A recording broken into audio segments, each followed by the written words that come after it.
예레미야 48장 26절에서 35절 말씀.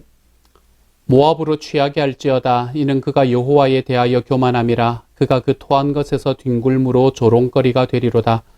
내가 이스라엘을 조롱하지 아니하였느냐? 그가 도둑 가운데서 발견되었느냐? 내가 그를 말할 때마다 내 머리를 흔드는도다. 모압 주민들아, 너희는 성읍을 떠나 바위 사이에 살지어다. 깊은 골짜기 어귀에 깃들이는 비둘기같이 할지어다. 우리가 모압의 교만을 들었나니 심한 교만 곧 그의 자고와 오만과 자랑과 그 마음의 거만이로다. 여호와의 말씀이니라. 내가 그의 노여워함의 허탄함을 아노니 그가 자랑하여도 아무것도 성취하지 못하였도다. 그러므로 내가 모압을 위하여 울며 온 모압을 위하여 부르짖으리니 무리가 길헤레스 사람을 위하여 신음하리로다. 신마의 포도나무여, 너의 가지가 바다를 넘어 야셀 바다까지 뻗었더니 너의 여름 과일과 포도 수확을 탈취하는 자가 나타났으니 내가 너를 위하여 울기를 야셀이 우는 것보다 더하리로다. 기쁨과 환희가 옥토와 모압 땅에서 빼앗겼도다. 내가 포도주 틀에 포도주가 끊어지게 하리니 외치며 밟는 자가 없을 것이라. 그 외침은 즐거운 외침이 되지 못하리로다. 헤스본에서 엘르알레를 지나 야하스까지와 소알에서 호로나임을 지나 에글라셀리시아에 이르는 지역에 사는 사람들이 소리를 내어 부르짖음은 니므림의 물도 황폐하였음이로다. 여호와의 말씀이라. 모압 산당에서 제사하며 그 신들에게 분향하는 자를 내가 끊어버리리라. 아멘. 어제의 말씀에서 저는 모압을 하나님의 아픈 손가락이다 라고 이야기했습니다. 사실 이스라엘의 입장으로 보아서도 모압은 아픈 손가락이기도 했습니다. 그 모압이 어떻게 탄생했는지, 모압이라는 민족이 어떻게 탄생했는지를 바라보면서 우리는 모압이 왜 아픈 손가락이었는지를 어제 함께 잠깐 나누었었지요. 그런데 이 모압이 가지고 있는 이 죄가 무엇이었는가? 모압이 왜 하나님 앞에 심판의 메시지를 받을 수밖에 없었는가? 어제의 말씀과 마찬가지로 오늘의 말씀에서도 모압이 하나님 앞에 심판을 받을 수밖에 없었던 이유는 그들이 가지고 있는 교만 때문이고 그들이 가지고 있는 자랑 때문이었다라고 이야기를 합니다. 그들이 가지고 있는 교만과 자랑, 그것뿐만이 아니라 그 교만과 자랑을 가지고 자기의 형제와도 같던 이스라엘을 조롱하며 다녔기 때문이고 그 나라를 침략했기 때문이다 라고 오늘의 말씀은 우리에게 이야기를 하고 있지요. 그렇기 때문에 이스라엘을 조롱하고 이제 다른 나라의 침공을 받은 이스라엘을 보면서 조롱했겠지요. 우리는 침공받지 않았는데, 우리는 포로로 잡혀가지 않았는데 너희 나라는 포로로 잡혀가고 그렇게 다른 나라의 침공을 받고 있지 않냐? 너희가 섬기는 여호와라는 신이 크냐? 우리가 섬기는 그모스라는 신이 크냐? 뭐 이러면서 조롱을 했겠지요. 그들이 이스라엘을 향해서 했던 조롱들, 그리고 그것으로 인해서 그들이 가지고 있던 우리는 용사기 때문에 우리는 침공받지 않은 것이다. 우리 역사를 봐라. 다른 나라에게 포로로 잡혀간 적이 있는가? 라고 이야기하며 나와왔던 그들의 교만들, 이러한 것들로 인해서 하나님께서는 그들을 치시겠다. 하나님께서는 그들을 심판하시겠다라고 이야기합니다. 이 말씀에서 가장 강하게 다가오는 것, 그것은 교만에 관한 이야기입니다. 교만은 자랑에 관한 이야기이지요. 자랑에 관한 이야기를 하면 저는 그 성경뿐만이 아니라 다른 곳에서도 여러 가지 이야기를 들을 수 있습니다. 특별히 노자는 이런 이야기를 한 적이 있습니다.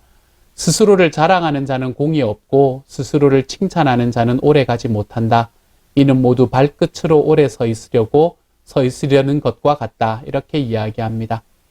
스스로 자랑하고 스스로 칭찬하는 사람은 발끝으로 오래 서 있는 것 같아서 결코 오랫동안 그렇게 서 있을 수가 없이 그냥 무너지게 되어 있다라는 이야기를 하고 있는 것이지요. 스스로 자랑하는 것이 얼마나 덧없는가라는 것에 관한 이야기를 우리에게 들려주고 있는 이야기인 것 같습니다. 제가 주일날 말씀에도 읽었지만 성경의 말씀을 바라보면 우리의 자랑에 관한 이야기가 참 자주 나옵니다. 그 중에서 가장 대표적인 구절이 예레미야서 9장의 말씀입니다. 예레미야서 9장 23절과 24절이지요. 이렇게 말합니다. 한번 들어보세요. 나 주가 말한다. 지혜 있는 사람은 자기의 지혜를 자랑하지 말아라. 용사는 자기의 힘을 자랑하지 말아라. 부자는 자기의 재산을 자랑하지 말아라. 오직 자랑하고 싶은 사람은 이것을 자랑하여라. 나를 아는 것과 나 주가 긍휼과 공평과 공의를 세상에 실현하는 하나님인 것과 내가 이런 일을 하기를 좋아한다는 것을 깨달아 알만한 지혜를 가지게 되었음을 자랑하여라. 나 주의 말이다. 아멘. 이렇게 이야기를 하고 있지요. 여기서 이야기하는 것은 어떤 이야기인가 하면 하나님 앞에 자랑할 때는 내가 가지고 있는 소유로 자랑하는 것이 아니다. 이렇게 이야기합니다. 우리의 자랑은 우리의 소유에 있는 것이 아닙니다. 우리의 자랑은 우리의 소유가 아니라 나의 신분이 무엇인가 여기에 우리의 자랑이 있다라고 이야기하고 있는 것이지요. 내가 하나님의 자녀가 되었으면 내가 자녀가 된 그 하나님, 나의 아버지가 되신 그 하나님이 어떤 성품을 가지고 계시는가라는 것을 우리가 아는 것으로 자랑하라 라고 이야기하는 겁니다. 하나님의 성품은 어떤 것이라고 말하나요? 하나님의 성품은 사랑과 정의와 공의다. 이렇게 이야기하는 겁니다. 하나님의 성품이 사랑과 정의와 공의이신데 하나님은 이렇게 정의와 공의의 마음을 가지시고 그런 성품을 가지셔서 세상에 있는 그 어떤 것에게도 죄가 있음에도 죄가 없다고 이야기할 수 없는 분이신데 그 하나님께서 자기의 아들이신 예수를 우리에게 주셔서 우리를 향해서는 내가 너를 죄 없다고 인정해 주마 라고 이야기해 주시는 분으로 변화되셨다는 것이지요. 그렇기 때문에 하나님의 사랑과 공의를 아는 사람은 결단코 내 삶에 있는 나의 소유와 나의 능력으로 인해서 하나님 앞에 구원받았다고 이야기할 수 없게 됩니다. 왜냐하면 우리는 우리 삶에서 정말로 무능하다는 것을 알기 때문입니다. 구원에 있어서는요. 우리는 우리들의 삶에 늘 죄를 지을 수밖에 없는 사람들입니다. 우리가 내가 하나님이 되는 것이 나의 삶의 죄의 근본이다 라고 이야기한다면 우리는 누구나 하나님 되는 삶을 살아갈 수밖에 없거든요. 그렇기 때문에 우리들의 삶에 있는 모든 과정 속에서 내가 하나님 앞에 죄인일 수밖에 없습니다 라는 것을 인정할 수밖에 없지요. 그러면 공의로우신 하나님의 모습으로 바라보면 내가 주님 앞에 죄인이기 때문에 나는 그 하나님 앞에 천벌을 받아 마땅한 존재가 될 수밖에 없는 겁니다. 그렇게 천벌을 받아 마땅한 존재가 되어야 함에도 불구하고 하나님께서는 공의로우신 하나님이실 뿐만 아니라 사랑이 넘치시는 하나님이시기 때문에 하나님은 그 안에서 우리들에게 하나님의 아들이신 예수 그리스도의 십자가를 허락해 주신 거예요. 그래서 내가 내 삶에 있는 모든 죄악의 문제들을 다 해결할 수 없으니까 하나님께서는 너가 해결 못하니까 내가 해줄게 라고 이야기하면서 우리를 향해서 자기의 아들인 예수의 십자가와 그분의 보혈을 우리를 향해서 제공해 주신 것이지요. 그것으로 인해서 우리는 우리의 천벌이 예수님을 통해서 받게 되었고 이미 치러지게 되었고 그 때문에 우리는 주님 앞에서 하나님의 사랑을 받을 수 있는 존재로 거듭나게 되었다는 것을 고백할 수 있게 되는 겁니다. 그러므로 하나님께서 나에게 공의로우신 하나님과 사랑의 하나님의 모습으로 함께 나타났다라는 것을 안다면 우리는 우리들의 삶 속에서 내가 가진 것으로 자랑할 수 있는 자리에 설 수가 없습니다. 우리는 우리의 소유로 인해서 자랑할 수 있는 자리에 설 수가 없습니다.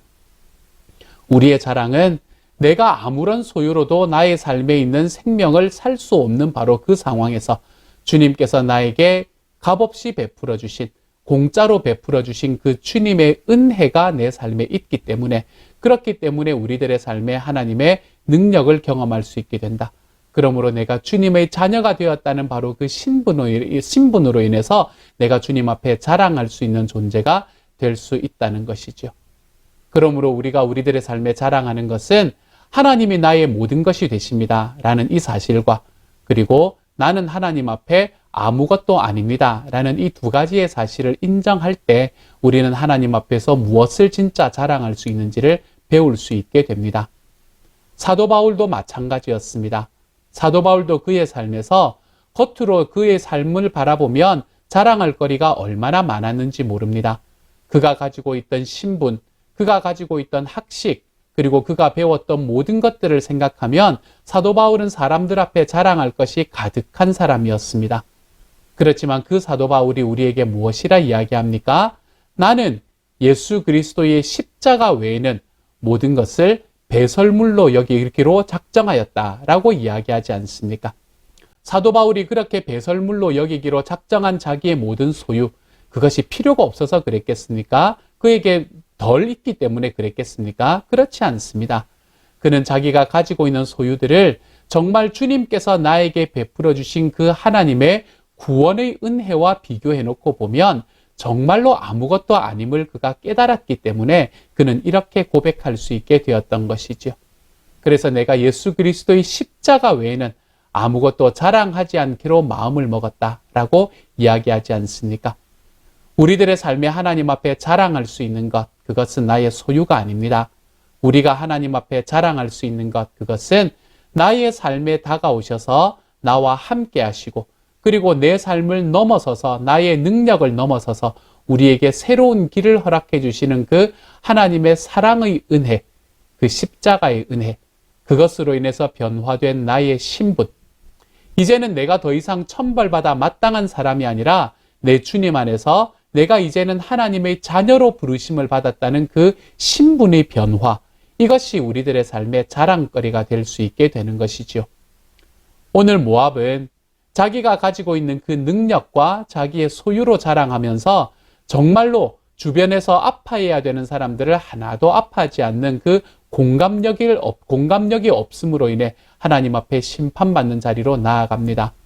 사랑하는 여러분, 저와 여러분은 지금 이 땅을 살아가면서 우리들의 삶에 무엇으로 자랑하고 있는지를 한번 돌아보시기를 소망합니다. 그들이 그모스를 신앙하며 그모스를 믿으며 그 그모스로 인해서 자랑했듯이 우리는 우리의 우상을 인해서 자랑하고 있지는 않습니까? 내가 진짜 소중하게 여긴다고 생각하는 바로 그것을 위해서 자랑하고 있지는 않습니까? 그들이 자기 이웃인 자기의 형제인 이스라엘을 바라보며 그들을 조롱했듯이 우리는 우리의 형제 자매들을 바라보며 조롱하는 자리에 서 있지는 않습니까? 우리의 자랑은 나의 소유가 아니라 나를 하나님의 자녀로 불러주신 그 주님의 은혜와 나의 삶에 이제는 변화된 나의 신분으로 인해서 자랑할 수 있다. 사랑하는 여러분, 저는 저와 여러분이 이 사실을 너무나 분명히 깨달을 수 있는 하나님의 사람이 되어 가시기를 소망합니다. 그래서 그 안에서, 이 속에서, 우리가 살아가는 삶 속에서 우리 살아계시는 주님을 더 깊이 깨닫고 하나님 안에서 내가 정말 자랑해야 되는 것을 깨닫고 우리 주님 앞으로 걸어가는 저와 여러분이 되어 가시는 오늘 하루가 되기를 소망합니다. 이 말씀을 다시 한번 기억하십시오. 예레미야 9장 23절과 24절, 특별히 24절의 말씀입니다. 이렇게 이야기하지요. 오직 자랑하고 싶은 사람은 이것을 자랑하여라. 나를 아는 것과 나 주가 긍휼과 공평과 공의를 세상에 실현하는 하나님인 것과 내가 이런 일 하기를 좋아한다는 것을 깨달아 알만한 지혜를 가지게 되었음을 자랑하여라. 나 주의 말이다. 아멘. 이 시간 같이 한번 기도합니다. 사랑하는 하나님 감사합니다. 제가 주님이 사랑이심과 주님이 공평하신 분이심을 주님 알기 때문에 제 삶에 자랑할 수 있게 하여 주십시오.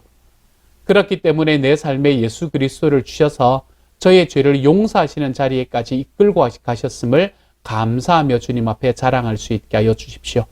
그래서 저희 소유가 아니라 신분으로 내가 가지고 있는 것이 아니라 주님이 나를 구원하셨다는 그 십자가를 하나님 자랑할 수 있는 주님의 사람이 될 수 있도록 하나님 도와주셔서 이 속에서 우리 하나님께서 내 삶에 베푸신 일로 인해 내가 온전히 자랑하며 걸어가는 오늘 하루가 될 수 있도록 주여 도와주옵소서. 모든 말씀 우리 주님 예수님 이름으로 기도드립니다. 아멘.